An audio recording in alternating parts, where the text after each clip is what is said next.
Tu veux courir plus vite? Et si la solution c'était de ralentir? Je sais, ça peut sembler contre-intuitif. Pourtant, les athlètes pros s'entraînent avec un ratio de 80% à faible intensité et seulement 20% de haute intensité. Pourquoi? Parce que c'est comme ça qu'ils progressent le mieux sans se blesser. Salut, c'est Nico, coureur en sandales et coach en prépa mentale. Aujourd'hui, on va voir ensemble pourquoi courir plus lentement va t'aider à courir plus vite. Et je vais te montrer que ce n'est pas juste une question de rythme, mais aussi de posture et de renforcement musculaire.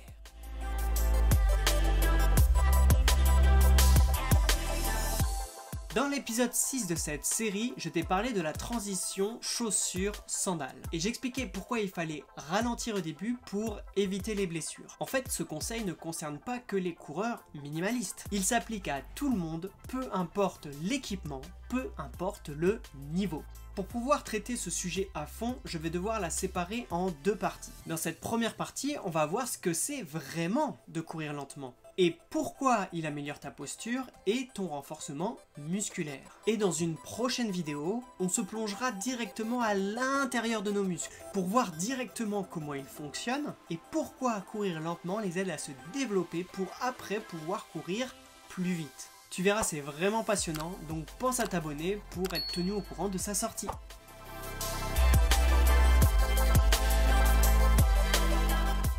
Quand j'ai commencé la course en sandales, je me suis forcé à ralentir, comme le préconisait la clinique du coureur. Au début, je pensais vraiment que ça allait être chiant, mais très vite, j'ai appris à aimer à courir lentement. Parce que quand je dis lent, c'est vraiment lent. Et là, je parle pour mon niveau. Par exemple, j'ai une VMA à 20 km/h. J'ai un record au marathon de 2h39 et pourtant mes footings lents sont entre 8 et 10 km/h, pas plus vite. Autrement dit, je cours 2 fois moins vite que ma vitesse maximale aérobie. Donc ok, j'ai appris à courir lentement lors de ma transition vers la sandale, mais aujourd'hui, maintenant je suis bien adapté à la sandale, je continue de courir lentement. Et pourtant, je peux vous assurer que ça m'a pas rendu moins performant.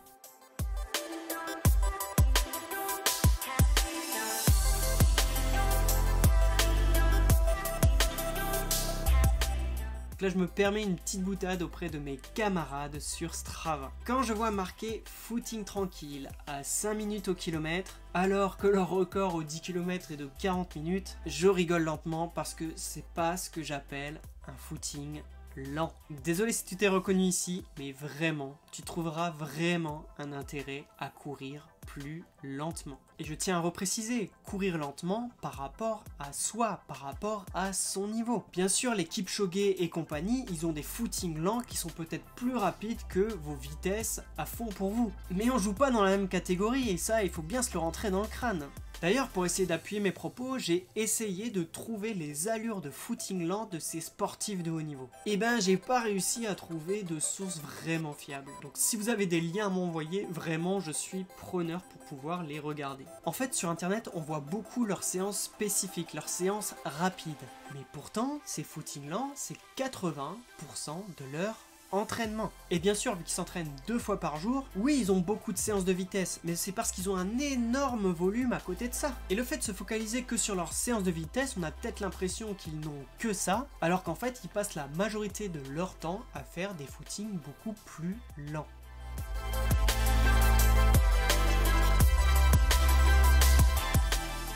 Autre erreur fréquente liée à la vitesse de course, je constate que beaucoup de coureurs courent trop vite les moments de récupération dans leurs séances de haute intensité. Je considère que ça commence à être de la haute intensité lorsque tu dépasses 80% de ta VMA. L'idée de la récup lors de ces séances de fractionné, c'est de récupérer, d'y aller mollo en utilisant d'autres filières énergétiques. Je reviendrai justement sur ces filières énergétiques dans la deuxième vidéo portant sur ce sujet, donc pense à t'abonner. Bref, si tu cours trop vite entre tes intervalles rapides, ton travail de vitesse déjà sera moins efficace, car tu vas accumuler de la fatigue. Mais surtout, l'écart d'intensité entre ta vitesse rapide et ta vitesse lente ne sera pas assez marqué, et les signaux neurologiques que tu envoies au cerveau seront brouillés. En gros, dans l'idée, c'est dire à ton cerveau, ok, là, vas-y, tu envoies la sauce, et puis après, stop, récup. Plus l'écart d'intensité est marqué entre vitesse rapide et vitesse lente, plus il sera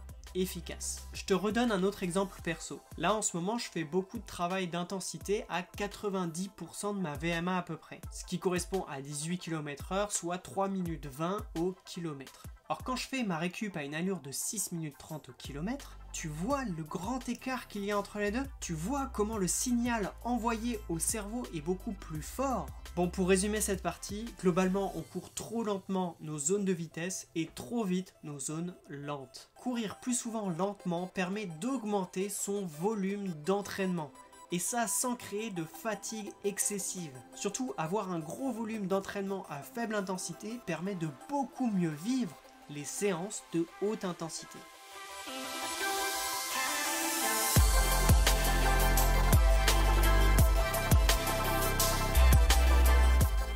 Si tu es débutant ou que tu n'as jamais travaillé ta posture de course, cette partie va particulièrement t'intéresser. Quand tu cours vite, ton cerveau est en mode survie. Il cherche surtout à maintenir le rythme et il oublie complètement les détails de la posture. Résultat, au fur et à mesure que la fatigue avance, ta posture se détériore et tu perds en efficacité sans même t'en rendre compte. Justement, tu veux t'en rendre compte? Regarde les différentes postures des coureurs au début d'un marathon et à la fin d'un marathon. Parfois, il y a de ces dingueries, alors que quand tu cours lentement, tu as le temps d'observer ta foulée et d'écouter ton corps. Tu peux te concentrer sur ta pose de pied au sol, ta cadence de pas, ton souffle, ta posture, ton alignement général, ta foulée, bref, tu peux tout observer. Plus tu répètes ces automatismes à faible intensité, plus ils deviennent naturels. Et je répète, c'est idéalement 80% de ton entraînement. Donc t'inquiète pas, les automatismes, ils vont arriver assez vite. Et ainsi, lorsque tu feras tes 20% à plus haute intensité, ton corps saura déjà comment bien se positionner, même s'il y a de la fatigue, et ça sans y réfléchir.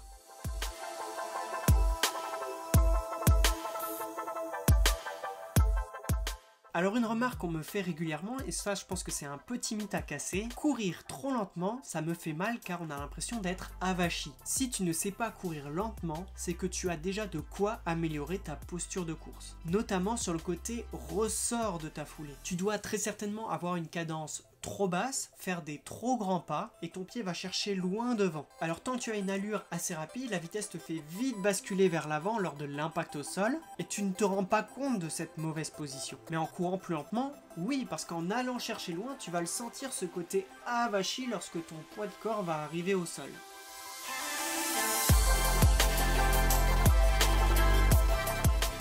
Bref, courir plus lentement, c'est une occasion en or justement pour améliorer ta posture. Améliorer ta foulée pour qu'elle soit plus souple, plus légère. Et pour ça, je t'invite à voir ou à revoir la vidéo que j'avais fait sur l'économie de course et ça doit s'afficher quelque part là-haut.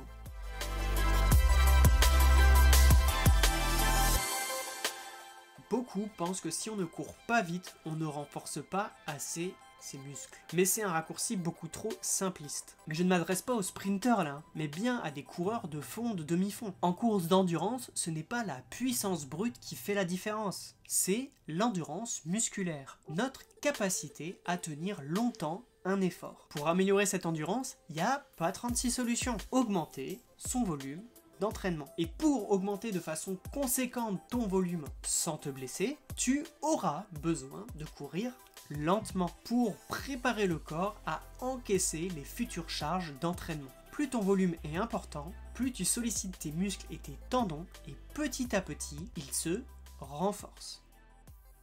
Maintenant, je m'adresse à ceux qui préfèrent faire des exercices de renforcement à la salle. On va faire un petit calcul rapide. Si tu cours 20 minutes à 180 pas par minute, ça fait 3600 répétitions de ton mouvement. C'est quand la dernière fois que tu as fait 3600 répétitions dans ton entraînement à la salle? T'imagines, en l'espace de 20 minutes, tu as sollicité 3600 fois tes muscles. En l'espace de 20 minutes, tu as sollicité 3600 fois tes tendons. En l'espace de 20 minutes, tu as envoyé 3600 fois l'information à ton cerveau. C'est énorme! Et ça seulement en 20 minutes. Et on est d'accord, courir 20 minutes à faible intensité pour un coureur qui a l'habitude de courir, c'est pas très fatigant et le corps l'assimile très bien, sans trop de fatigue. Alors attention, je suis pas en train de dire que le travail à la salle ça sert à rien. Déjà, si ça vous fait plaisir d'y aller, et ben allez-y, c'est quand même le plus important, c'est de se faire plaisir. Et j'avoue, moi je suis allé à la salle lors de ma préparation à mon dernier marathon pour faire du travail plutôt en force et puissance. Mais ce que je veux dire par là, c'est que le renforcement musculaire sur le plan endurance, il est plus intéressant d'aller faire 20 minutes de footing lent plutôt que de 1 heure de travail à la salle.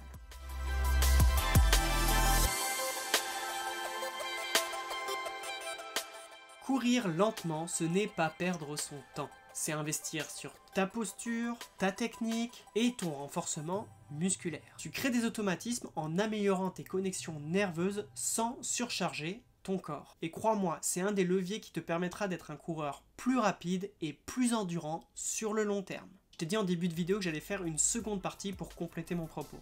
Cette partie est plus technique, j'ai besoin d'un peu plus de temps pour l'écrire. Dans cette seconde vidéo, on verra entre autres les filières énergétiques et comment nos muscles les utilisent pour se contracter, décontracter, et ce qui nous permet au final d'avancer. Et au final, comment courir lentement permet d'améliorer ces filières énergétiques. Si tu as des questions sur ce sujet, n'hésite pas à me les poser en commentaire, comme ça je pourrai y répondre dans ce deuxième volet. En attendant, j'ai envie de revenir sur un point essentiel, c'est la peur du regard des autres dans ma transition vers la sandale. C'est un sujet dont on me parle souvent sur les réseaux, qui peut en gêner plus d'un pour rien qu'essayer les sandales, et je voudrais vraiment vous partager comment je me suis affranchi de cette peur et comment je m'en sers comme une force pour avancer. Si tu veux progresser intelligemment, physiquement, mentalement, pense à t'abonner et à activer la cloche pour être tenu au courant de la sortie des prochaines vidéos. Et n'oublie pas, réussir sa vie c'est rendre son monde plus sexy, faire des footings lents, pour moi, ça en fait partie. Ciao ciao!